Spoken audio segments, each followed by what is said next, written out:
Meredith Klein, host of Tango Stories, which brings you glimpses into the lives of the dancers, musicians, organizers, and DJs who are part of the worldwide resurgence of Argentine tango. Thanks for joining me here on USALA Radio.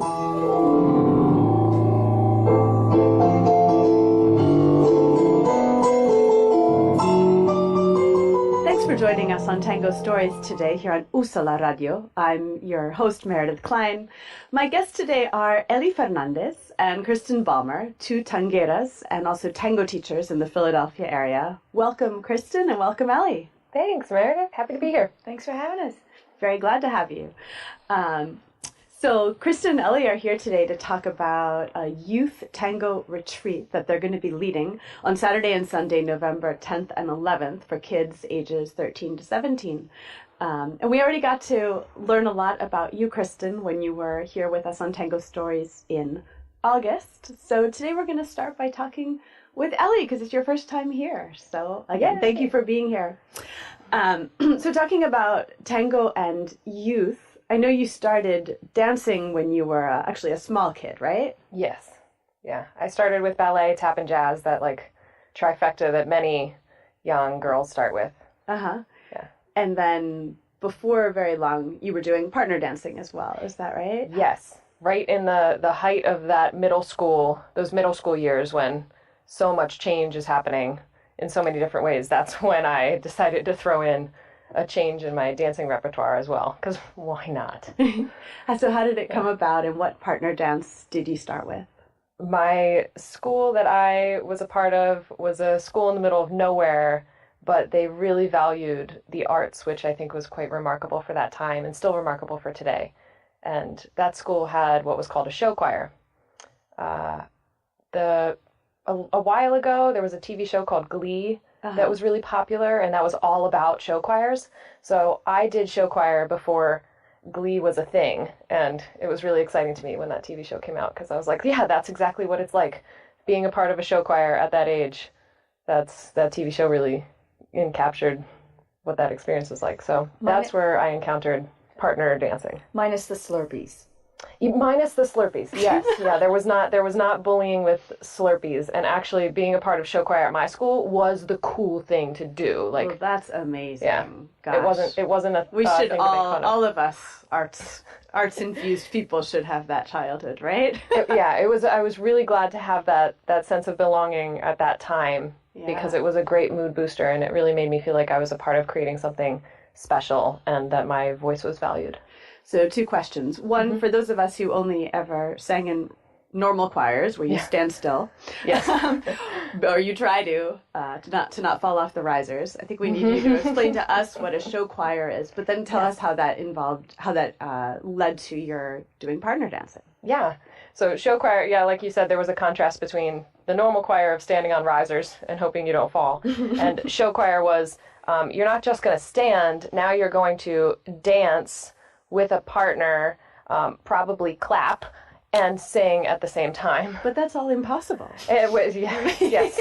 Yeah, I even though I was a dancer, I often had a hard time with the clapping. Oh, yeah.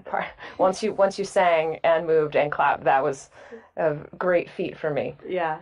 But the singing and dancing at the same time was a really neat way to integrate the whole kinesthetic experience and that body-mind connection between what I was singing and saying and what I was doing to display that emotion in the song. So we partnered for different songs. So through show choir, you became exposed to ballroom dancing? Is that right? Yeah. The first ballroom dance that I learned was the Viennese waltz, and we danced with a partner in our large group to the Christmas waltz. Ah. So every time I hear the Christmas waltz, I think of that first friend that was my partner that I danced with, and like the excitement of being in like 7th and 8th grade and like dancing with someone of like the opposite gender, and like what that was like to be a leader and a follower, and what that was like to create a dance in a dance unit together. And that it was condoned. It wasn't like, don't make physical contact with the opposite sex. Or, No, it was a productive way. Innocent intimacy. And it was healthy as well. It taught exactly what healthy affection looked like, and what the structure of the dance could be when you are physically connected with another person, like hand in hand, or creating an embrace with them that is sustained. So that was really a cool. super positive thing for you, getting Yes. that experience with partner dance when you were quite young. Yeah. Yeah. Yeah. And then how did you find tango? How did you end up dancing Argentine tango? So that's the too long didn't read version between that time, like seventh grade, and then I came to tango in college. Okay. The long story short was I continued with ballroom dancing throughout high school and college, but I was dancing more of the Latin dances. I was dancing salsa and bachata, and I was taking ballroom classes in college, and a couple of my partners said to me, "Hey, we're in ballroom classes. You want to like try this other partner dance by learning off of YouTube after class?" Because that's always the best way. Yes, and for those that are listening on the radio, we're all laughing here because in tango, when you say that you learn through YouTube, it's like no. Please don't go do that, Yes, dear listeners. do not do what we're saying, and we'll tell you why. There's something about tango that you have to learn by being coached and by having that learning facilitated with a person, rather than learning by seeing it on a screen and trying to mimic it. It's a physical language. Yeah. Yeah, and you can't really learn that by observing other people doing it. You have to actually feel it in your body. Yes. Yeah. And there's so much that's difficult to see if you don't know what you're looking for. Absolutely. There's so many tiny movements. And even seeing things in 3 dimensions live in front of you is very different than seeing them in 2 dimensions on a screen, right? Yes. Yes. Yeah. We recommend the spoken instruction as well. But even if you're in a room with instructors and you watch their bodies, it gives you infinite more information than YouTube. However, you started with YouTube, and look where you got. Yeah, I started with YouTube. So maybe that is the way, right? It got me here. Yeah. So I eventually was invited to a couple of dance studios, and I came to a number of them, and then I was hooked. So then all the other dances that I did, I still appreciate them, and I still appreciate that when I'm feeling really happy and joyful, I go to the jive. Or when I'm feeling like really, really flirtatious, I can find salsa and bachata, and it's beautiful. But tango just accepts whatever I'm feeling on any given day. And tango's like, hey, yeah, bring that onto the dance floor. We can work with that. So that's why I love tango. Interesting. So the other dances, you ended up feeling like they fulfilled one mood or one feeling, one side of yourself you wanted to express, but you find more in tango? Yes. Yeah, that tango is more holistic, and tango like it's not like when I'm getting ready for a night of tango and I'm like, I'm feeling really down and I don't know if I want to go out and dance this dance, but instead when I'm thinking about tango, I'm like, okay, well, I am feeling down, but I know that when I get there, it's going to be amazing to dance with someone and in be tango able too, to dance with them. yeah, you have like the 3 different types of music, right? So you have the milonga, the waltz type, and then the tango itself. So, the milonga is the happy version. It's like the swing version, right? Or jitterbug of tango. And then you have the waltz, which is more romantic, and then you have the tango that can like appease the depressive or the sad or the nostalgic kind of feelings. Yeah. So there really is something for everyone. Yeah, Kristin, that's exactly it. Yeah. And then also beyond that, you can kind of find all the emotions in tango itself, because tango, the one rhythm of tango is so diverse.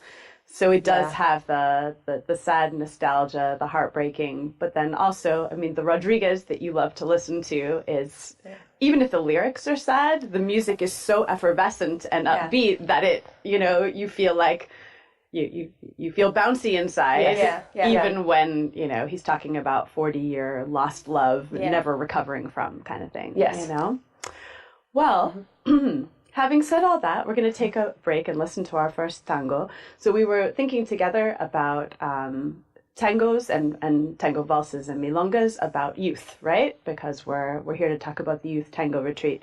So one of the first things we thought about was how I know both of you work with adolescents, and you were telling me how a certain part of the decision-making part of the brain is not completely formed actually during adolescence, but even until age 25. Yes, that prefrontal cortex that helps with our thinking and our reasoning and logical decisions. It's not fully there. Executive functioning. Yes. Yeah. So we started thinking about all the ridiculous decisions we all made before that point. Yes. And we decided to listen to a tango valse that kind of expresses that foolishness. So we're going to listen, and also it's from Kristin's favorite orchestra, that of Enrique Rodriguez. So we're going to listen to Tengo Mil Novias, I Have 1,000 Girlfriends. Again, dear listeners, we don't recommend this either. No, yes? not a great course of action. Tengo Mil Novias of Enrique Rodriguez.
Ese ruido con su repicar a mí no me deja comer ni dormir. Yo me quiero enseguida casar, porque ya con mis novias, señor, hay un lío mayor. Pero ¿qué hago si son como mil y yo con las mil no me puedo casar? Me gustan todas, ¿qué voy a hacerle si soy picaflor? Rubias morenas, tienes enteras, tengo un surtido de todo color. Tengo mil novias, tiene 1,000 novias, de los amores yo soy el campeón. Muchas novias hermosas yo tengo, él las tiene en la imaginación. Una rubia se quiso matar por mi amor, si es verdad. Al saberlo después su papá gritó y del mapa me quiso borrar. Y es por eso que mi corazón hace así, tiquití, tiquitá, tiquití, tiquitá. Pero ¿qué hago si son como mil y yo con las mil no me puedo callar? Me gustan todas, ¿qué voy a hacerle si soy picaflor? Rubias morenas, Tienes enteras, tengo un surtido de todo color. Tengo mil novias, tiene 1,000 novias, de los amores yo soy el campeón. Muchas novias hermosas yo tengo, él las tiene en la imaginación. So that was Tengo Mil Novias of Enrique Rodriguez, a tango valse, a very silly tango valse. And that was kind of a commentary on all of the silly things that I know the three of us probably did during our adolescence before our prefrontal cortex, our what? Yes. Was fully developed. We know that the teens we're going to be teaching in the youth tango retreat are much more mature and have it much more together than we did. Yeah. We'll find out. So before we talk about that, Kristin, I know you and Elly are already working together at least once monthly, running our the free activities we offered during First Friday in Fishtown. Yeah. And I love working with Elly. She's so much fun. And I think that's something important in learning is the idea of play. And it's something important in education of young people, that if we can activate the play centers, you have more engagement and someone's relaxed and trust develops. And it's the main way that mammals and animals learn is through play. Yeah. So if we can activate that in the learners, and it helps that Elly and I play together as we teach. So we're actually we're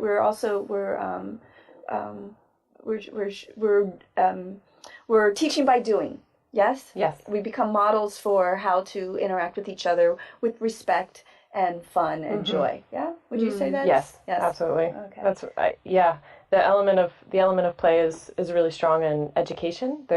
And as well as therapy too. There's a lot of terms called like dramatic play or play therapy, and it's all about the fact that true learning happens when there's that element of surprise. And I had a couple theater and education mentors in college, shout out to Catherine Peterson and Leif Gustafsson, who talked about play. And one of the first things that you and I taught together, Kristin, was all about the play that you can find within tango. Yeah. And we call it the improvisation. Yeah. That's what it is. Like when you make up something on the spot, you don't know what's about to happen. You're accepting the offer that's given to you. And it's a little absurd. Building on it. Yeah, and it's a little absurd. Yeah. And so, it helps to have that kind of mindset. Like, this is something we're gonna have fun with. You know, rather than it be like, I might fail, Right. That fear of failure is so strong, especially with adolescents, but gosh, it's something that we can identify with as adults too, that we feel it. And to recognize that play, there's no right or wrong when you're playing because there's no script. You're writing it as you go along. And as long as you are accepting the idea that someone is offering to you and you are building on it, that makes them look good, and making the person you're playing with look good makes you look good. Yeah. So, yeah, it's teamwork. Yeah. We're both on the same team. Yeah. So even though there's different roles that get acted out, teacher student, teacher assistant, leader follower, to be understanding that you're on the same team, and one of the ways to get there is to play together. Yeah. So this is already the approach you bring to teaching tango. Yeah, period. And for me, it wasn't even like a decision. It's just like I'm always goofy, and Elly responded to that immediately, and so it was just I felt comfortable right away because there's this silliness that happens between us. So yeah.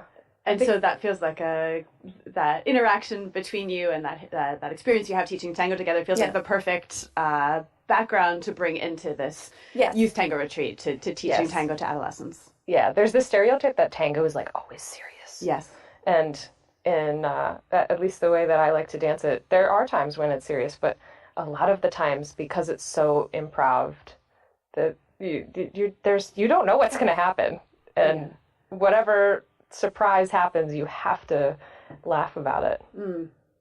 And also you're saying that the way into this world of all these different emotions that Argentine tango offers and all these different experiences, it's not actually by, grinding it out and, putting the nose to the grindstone and attacking it with that seriousness. Actually, it's about being open to what happens and having a more playful, open frame of mind. So that's what you try to develop in the students or put them in the space for. Accepting what happens, accepting what you're able to do and what you're not able to do, accepting what your partner gives you, just and trying making to be the open. best of all that. Making the best of all that. Not comparing it to how you wish it ideally were. Or to anyone else in the class or anything like that. No, it's basically it's first who you are, and then, what, I don't know, it's... I mean, we could talk about this all day long. Yeah. I know. That's the problem, trying to keep it into like a... Yeah. Well, let's talk about what we think that the young people who take part in the tango retreat, the youth tango retreat, are going to get from the experience. What kind of skills they're going to develop, what you're going to focus on. Yeah. Our flyer has it very beautifully worded. So forgive me, I'm not going to get it as great as the flyer, even though I wrote it. anyway, the skills that they're going to walk away with is a sense of what it takes to build those leadership skills that they will carry with them from now on in life. And consequently, in tango, since we have this other part of the dance, the follower, what followership skills look like, and how these two skills complement one another to create amazing things and amazing projects, and how the world goes round with them. Because we need sous chefs too, right? Right. Yeah. So, yeah. That's a really good example. And all the kids are gonna get to experience both roles. So it's not like some people are coming in as followers. No, people are going to be able to develop this full range of skills. To have that whole picture. Yeah. Yeah. So they're going to have those skills. Yeah, and that's one of the great things about adolescence, because people are trying on different roles and different ideas about who they are, who they could be. And so this is a really great place to try and experience some of those different aspects of yourself and push your boundaries and discover that you can do things you didn't know you could do. Open up your world a little bit to something that, maybe you didn't think ahead of time that was a possibility. Yeah. And that's exactly what this age group in life is all about. Yeah. So you've been talking about the social and emotional skills and kind of the self-knowledge, right, that the kids are going to develop in the course of this 2-day retreat. You've talked about, maybe you could tell us a little bit more about community in tango and a sense of belonging and being part of something. Yeah. A sense of belonging involves a couple components. One, that you feel that your voice and your contributions are valued, and that they're heard, and that you value others' voices and contributions as well. So that sense of belonging gives you a sense of being a part of a community. And in adolescence, you are, we're always searching for that connection. And Kristin and I were talking about this on the way in, about how that commonality in tango and how people come to it. I'm getting ahead of myself, but that's that sense of belonging and sense of community we're looking to foster in this youth tango retreat, and to give these youth an experience of like, I am valued, I am heard, and this tango thing can offer that as well, or just parts of what I'm learning and offer that. Yeah, and through this experience and learning these skills, then hopefully people can become aware that this is something they can be a part of building. It's not just something that happens to them. It's not just that they happen to be part of a community, that it's happening to them from the outside. It's something that they can actively help build or help participate in. So it's a proactive type of approach. And that builds self-confidence, right? Feeling like I am part of this thing and I can make it better. And and my presence here matters. Oh my gosh, yes. And tango's so interesting because this is going to be a youth tango retreat. It's for kids ages 13 to 17, but there's plenty of room in the tango community at large, in Philadelphia and in the world for young people. In fact, Andres Amarillo, my dance partner, started dancing when he was 11 in Buenos Aires, and he was one of the only kids, but it afforded him all these opportunities to be part of society, really, in lots of ways that he never would have been able to as such a young person without tango. He was able to be part of a performance group that went out and showed Argentines what their dance of tango was, and this group really helped build tango back up. So so this is the future. Adolescents, we're talking to you. Come sign up for this because the future of tango needs you. So once kids have gone through this this retreat and they know a little bit, they're totally welcome to come to, all the regular classes anywhere in our school, in the Philadelphia community. They're welcome to go to Milongas and Practicas, the social dances.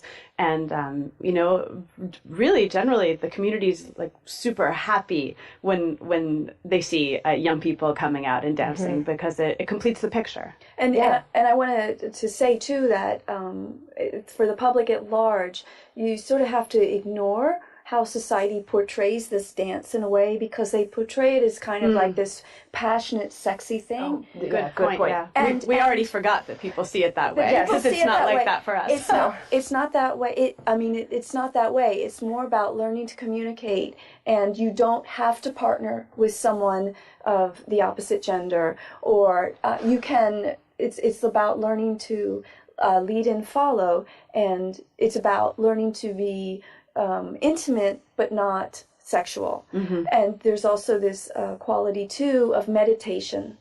So it's not necessarily how, if you saw Dancing with the Stars or anything, that is not what this is about.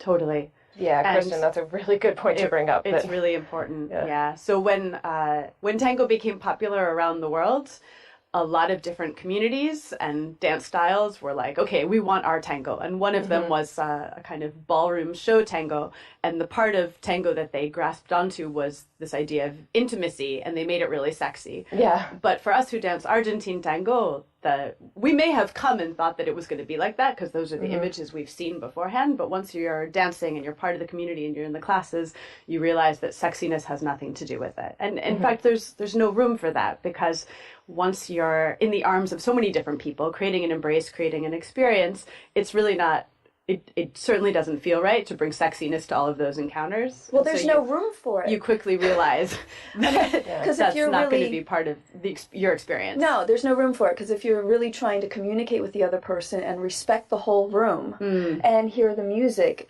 there's no room for that, really. There's no mental energy, at least in my experience. Yeah. But it's such a paradox between what the first words people think of when they hear tango, or they see someone in a red dress or something, and our actual lived experience. And that is really important when we're talking about a tango retreat for kids. So this youth retreat, when we say tango, we're talking about a partner dance that's a movement exploration that involves playing, that involves problem solving, that involves building the other skills that help us talk well with other people, that help us identify emotions in ourselves and other people, and that help us identify those skills that we'll take into our professional lives and our studentship, like how we will be leaders in our education in middle school and high school, and how we will be leaders on and off the sports field. Like, these skills are what this youth retreat is all about building. And how they're going to interact with the people in their world, their friends, and how you listen to other people, how you show them respect. And much more than learning a dance figure. Yes. That is secondary to all these other elements. Even in terms of dance figure, which implies some sort of choreography, we know that tango is really not about that. It's about learning this, communicate this language that allows us to improvise. So I hope that this radio segment is helping our listeners understand what this retreat is and what it isn't, and what we hope it could be when we do. Totally. And in so doing, what tango is, because it's a constant friction for us that the image tango has in the media is so different from what it is when we live it and dance it every day. So let's take one more break, and we're going to listen to another tango.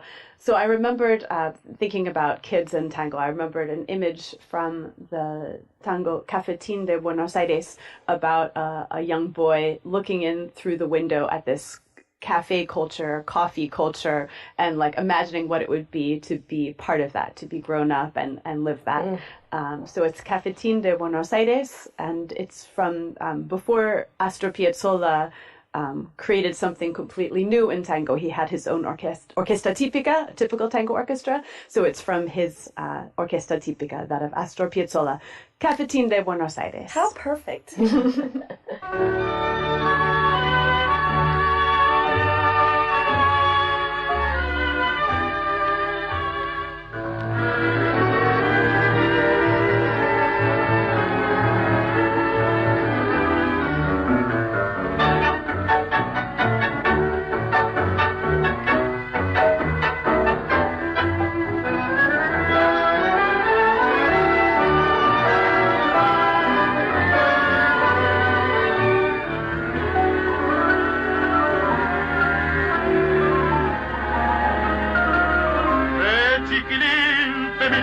de afuera, como esas cosas que nunca se alcanzan. La ñata contra el vidrio en un azul de frío, que solo fue después viviendo igual al mío.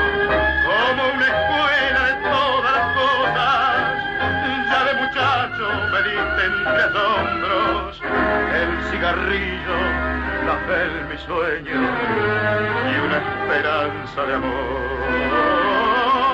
¿Cómo olvidarte de esta queja, cafetín de Buenos Aires, si sos lo único en la vida que se pareció a mi vieja? En tu mezcla milagrosa de sabiondos y suicidas, yo aprendí filosofía, la doctima y la poesía cruel de no pensar más en mí. Me diste en oro un puñado de amigos que son los mismos que alientan mis horas. Vos eres el de la quimera, marcial que aún cree y espera, y el flaco Abel que se no puede pero aún me guía. Sobre tus mesas que nunca preguntan, y lloré una tarde el primer desengaño. Nací a las penas, bebí mis años y me entregué sin luchar.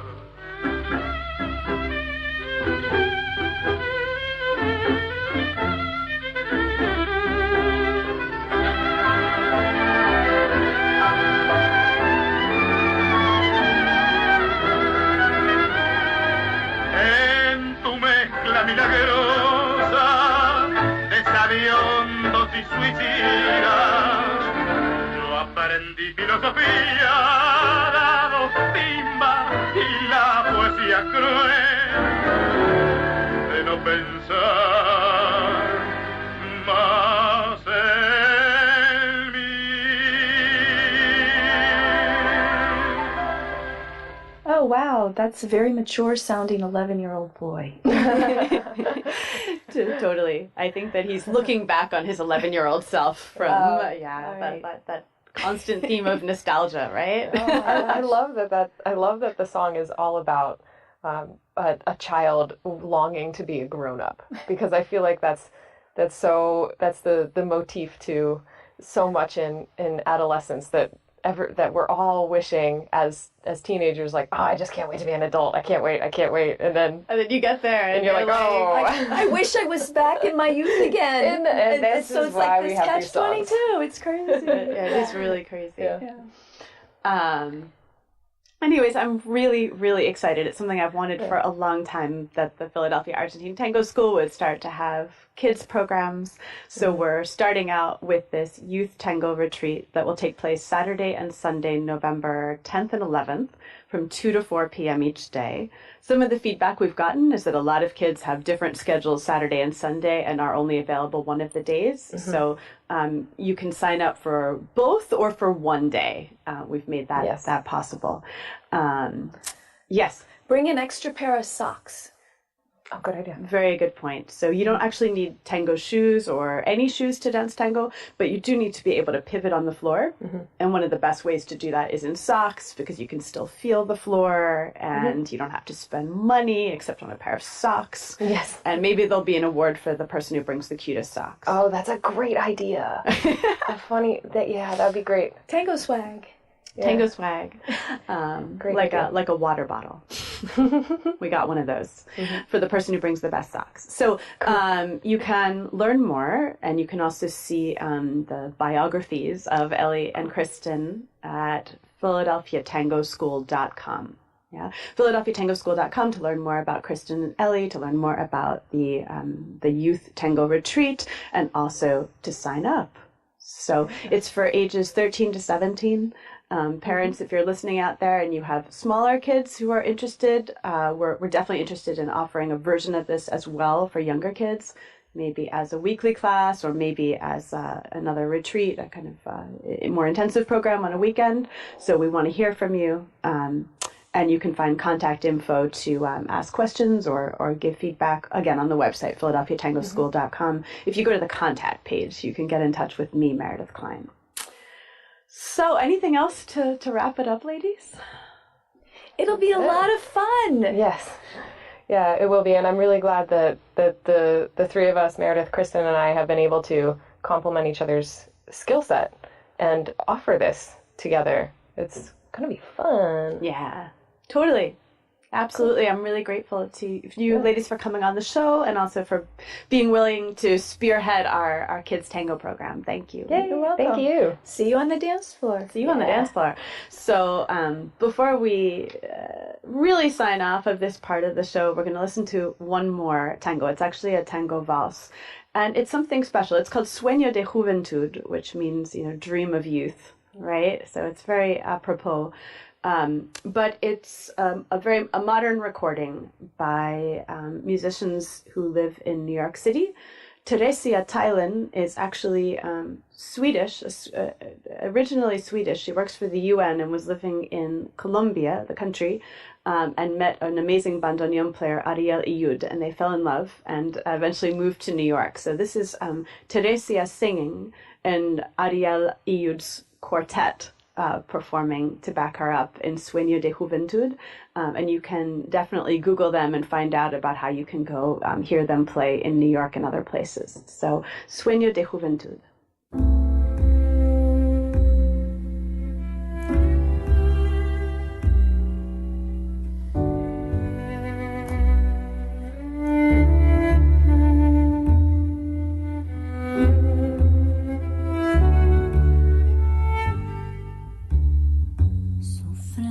Que me aleja la fe de un mañana que busco afanosa tan solo por ti, y es un collar de estrellas que tibio desgranan tus ojos hermosos llorándome así.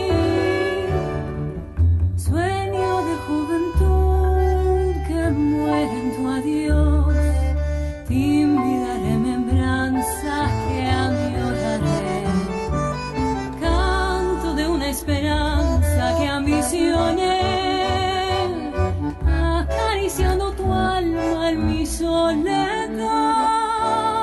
Mi pobre corazón no sabe pensar, y al ver que lo alejan de ti, solo sabe llorar, solo sabe gemir, sangrando al morir en tu adiós.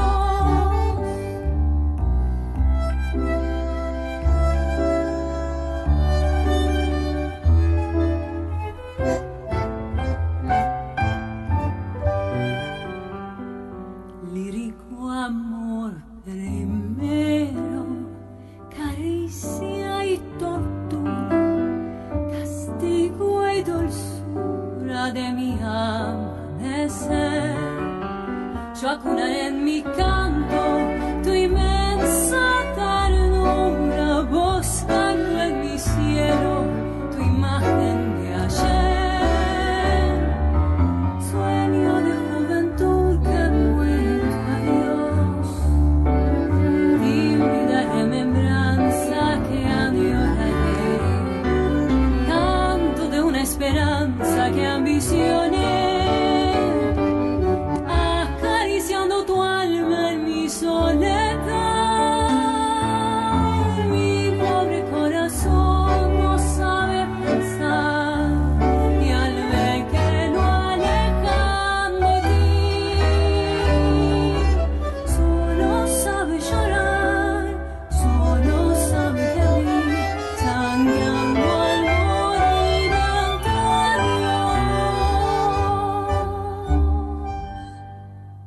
So again, that was Sueño de Juventud with singer Teresia Thailand and the Ariel Iyud Quartet. And all of those, the singer and musicians live in New York City, and you should go hear them if you have the chance. So that's it for our interview today with Kristin and Elly. Before we go, I want to send a shout out to Elly Fernandez's students who I know are listening. in Catasqua, Pennsylvania, from the Innovative Arts Academy. So just sending out a greeting to you guys. Hope maybe you'll come out and dance tango with us. In the meantime, be kind to one another and make Monday a good day. There you go. Or actually Thursday. Or Thursday, this is going to broadcast on Wednesday. Yeah. Make every day a good day. Be nice to Ms. Fernandez. Thanks. And thank you, Elly and Kristin, for coming on the show. Good. Thanks for having us. USALA Radio. Tu voz, tu radio.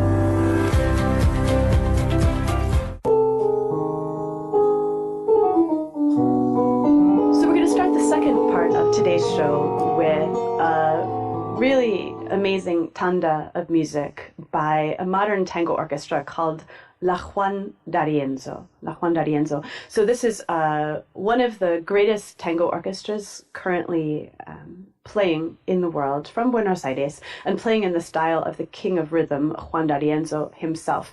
And the really, really, really exciting thing is that they are going to be in the U.S. for the very first time in the beginning of 2019, during the winter. And they are going to come to Philadelphia for a concert and milonga and workshop, and we're just overwhelmed that they're going to be here. So listen to this tanda of La Juan D'Arienzo, and then I'll tell you more details. We're going to hear Loca, and then Felicia, and then Gallo Ciego, and lastly, Hotel Victoria. Music of La Juan D'Arienzo.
So again, that was a tanda of 4 songs by the orchestra La Juan D'Arienzo. It was Loca, Felicia, Gallo Ciego, and Hotel Victoria. And whether you use a traditional date planner or a Google Calendar, or you make Facebook events for yourself, or however you remember things, write down the date, Wednesday, March 6th, when La Juan D'Arienzo is going to perform and give a workshop and create amazing music for us to dance to. Wednesday, March 6th, at the Lithuanian Music Hall Association. We're just over the moon that La Juan D'Arienzo is coming to Philadelphia, and we want you to be there. USALA Radio, tu voz, tu radio.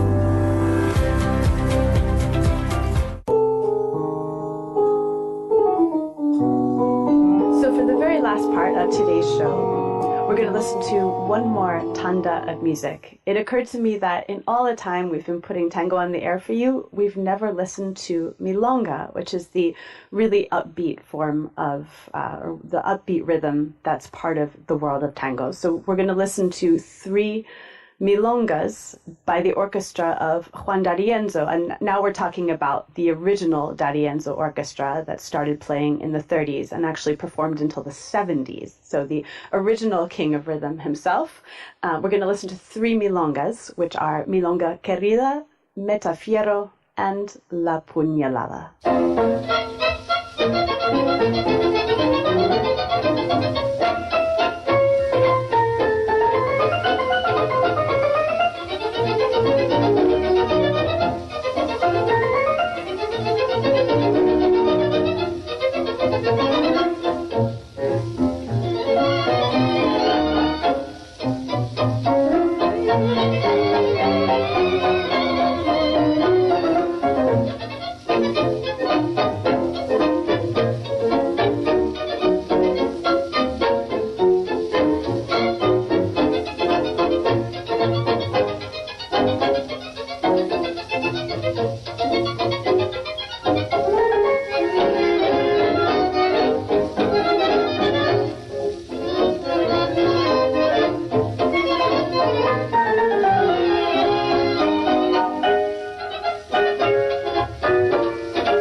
Por verla sola, muy sola, 1000 comentarios hicieron y difamaron su nombre al no conseguir su amor.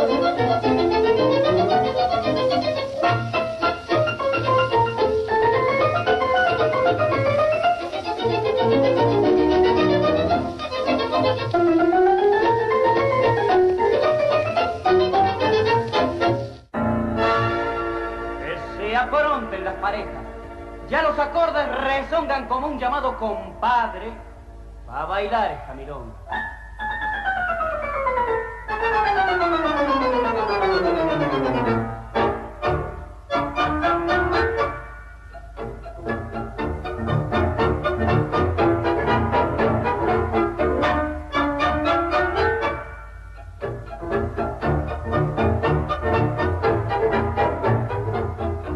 Bailemos esta milonga de acordes bien compadrones, como en el 900, milonga de varones, milonga de metafierro, con su compás rezongón.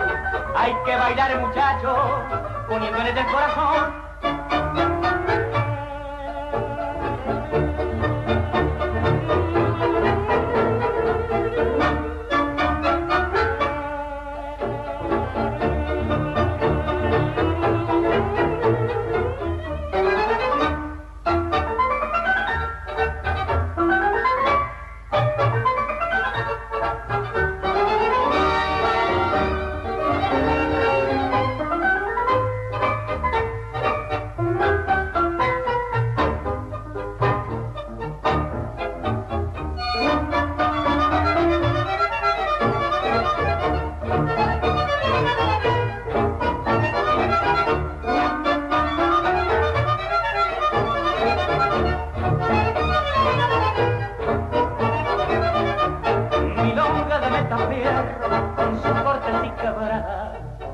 aquel entonces, para la muchachada, milonga que nunca muere, bravura de ayer y de hoy. Todos deben bailarla, poniéndole del corazón.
So again, that was 3 milongas by the orchestra of Juan D'Arienzo. That brings us to the end of today's program, today's Tango Stories here on USALA Radio. We're so grateful to everyone for listening. Just a quick recap, if you're interested in the Youth Tango Retreat or any other tango activities, please check us out at philadelphiatangoschool.com. And again, grab your Google Calendar and make sure that you have blocked out Wednesday, March 6th to come out and hear one of the great tango orchestras on earth, La Juan D'Arienzo, playing live in Philadelphia. And if you're anywhere else in the US and Canada, take a look on Facebook at the tour page so you can see when the orchestra is coming close to you, because they're going to be playing in something like 20 or 30 cities around the US and Canada during March. So pretty amazing stuff.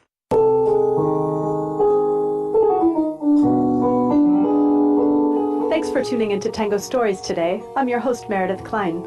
See you next week here on USALA Radio.